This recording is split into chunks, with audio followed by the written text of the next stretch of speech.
One of Albert Einstein's most famous quotes was, "Never stop questioning."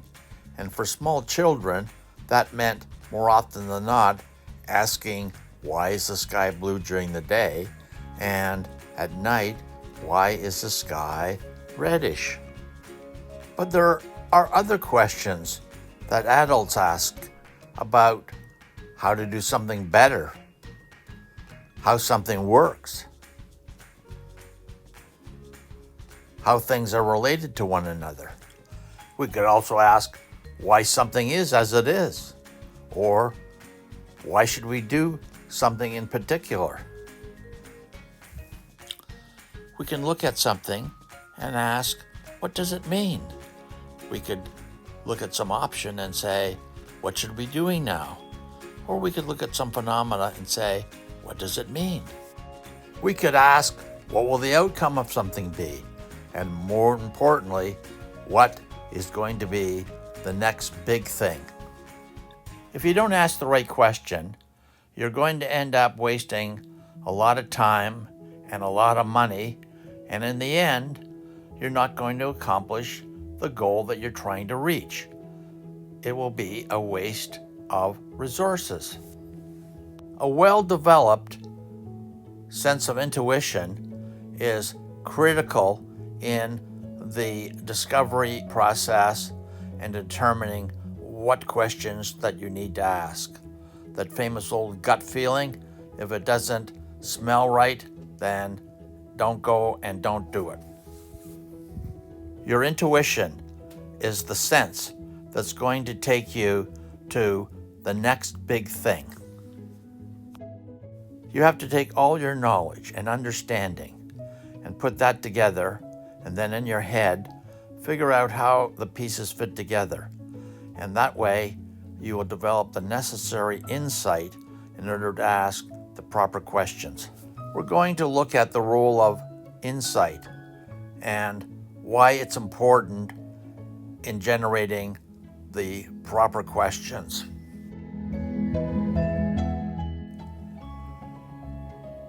Where does insight come from? And why is it important? Well, it comes from an understanding of the relationship between various related variables and the outcomes and how they're affected by changes in the relationship between any of those variables. Extensive subject knowledge and understanding of the area of inquiry are absolutely critical. You cannot ask an insightful question if you do not have some mastery of the subject matter. You must be able to see how things are related to one another and how they interact in order to gain insight into something. Amongst all the questions, you have to be able to find out the right question to ask at the right time. In order to ask the right question, you need to have a complete understanding of the subject, because if you don't, you won't ask the right question. You will need your insight to give you an idea what the future may hold. This is the story about an entire industry that failed to ask and understand the most simplest of questions. They did not ask the question, what business are we really in?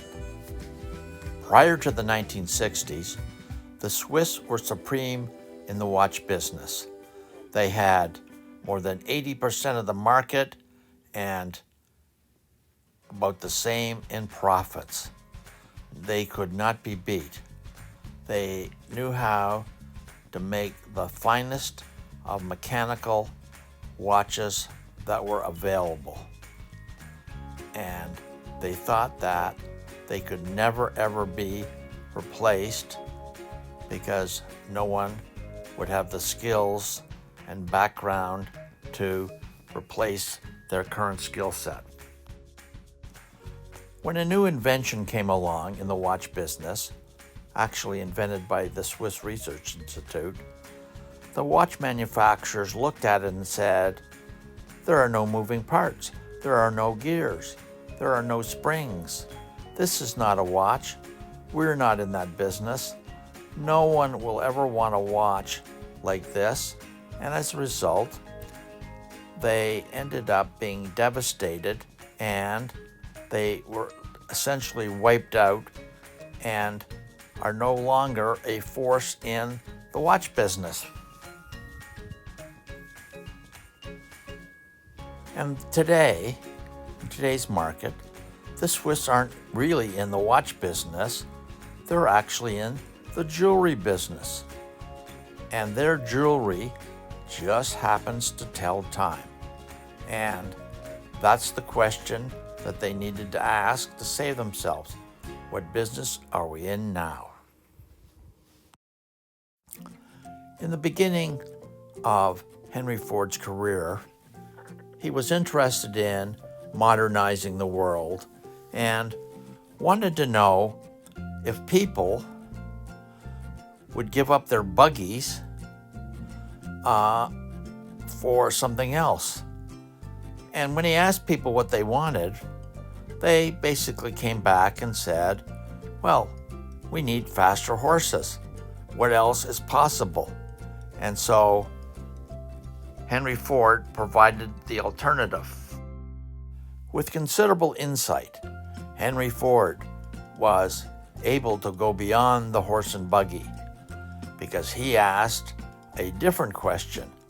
And with that insight, he created the Ford Automobile Company, and it became one of the largest corporations in America.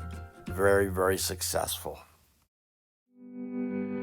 I'd like to take you through the story of the automation of Ford's assembly line. And the question that they asked was, what was really slowing down the line?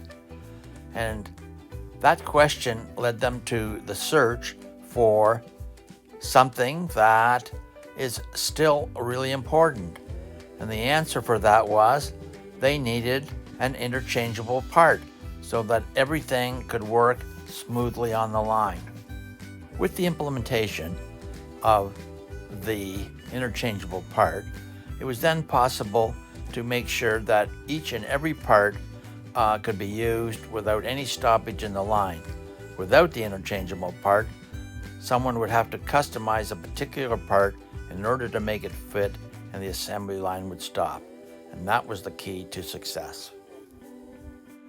We continue our story on the automobile, and as you know, the internal combustion engine is a very complex device and uses a lot of gas, got lots of parts, and it really doesn't last as long as everyone would like it to be. So smart people began to address that problem of how they could replace the internal combustion engine, because as you could see, it has thousands of moving parts just in the engine alone. It takes up a considerable amount of space, and it is very difficult to service. As you can see, in addition to the complexities of the engine, the transmission is very complex, and between the engine and the transmission, they fill up a considerable amount of space in the car, including weight. And what was needed was an alternative to this process. So with considerable insight and technical brilliance, a few people determined that an electric car might be the alternative to the internal combustion car. And so the modern electric car was born, with a simple electric motor replacing much of the technology and all of the engines and transmissions that were required in a gasoline engine. Brilliant. With the creation of the mobile phone, many thought that the device had achieved its maximum capabilities. But a select few were able to think about what was the next big thing, and they could envision the mobile phone as doing much more than just acting as an audio device. And so with considerable insight, that device evolved into the smartphone. And the smartphone now is basically a complex computer that does many, many things. I want to bring your attention to something that Professor Herbert Simon from Stanford University, who won the Nobel Prize for this, examined that the search behavior, the questions that you asked, were the most important thing, because many people spent a lot of their time asking questions. And because people asked the wrong questions so many times, that cost time and money, and it was fruitless. I want to use this simple balance to visualize the question and answer scenarios. On the left, we have questions, and on the right, we have answers. And so we're going to look at what are the costs of questions and the value of answers. In this scenario, we're going to use the weight as an indicator of the cost of a question or the value of an answer.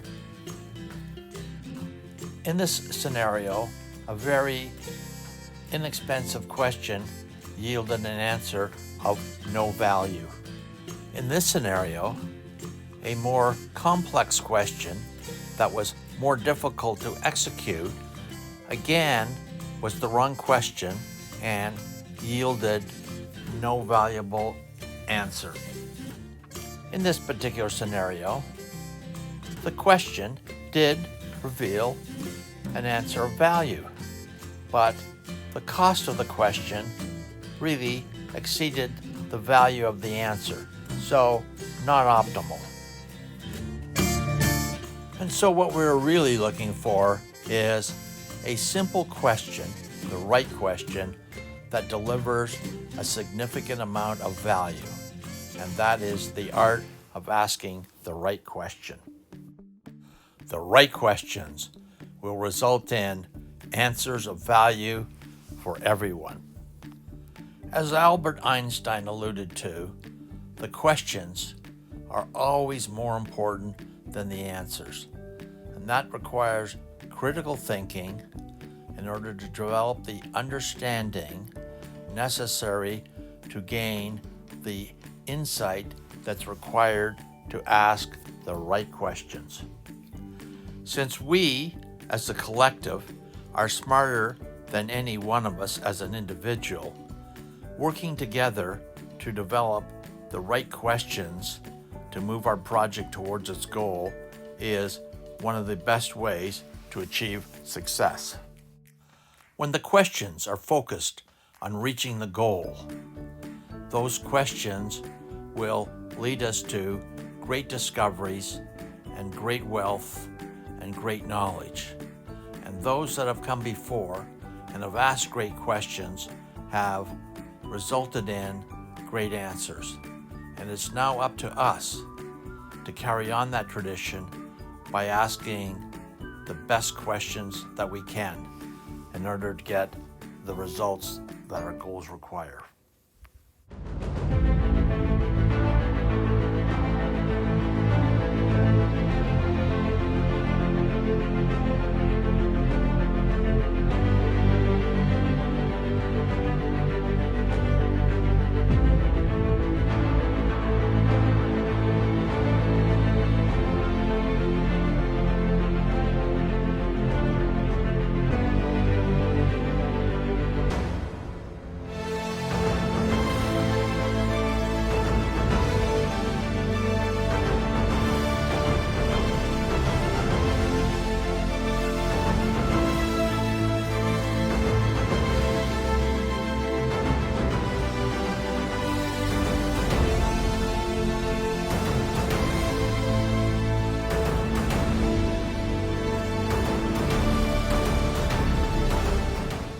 never stop asking questions, for that is the key to our future.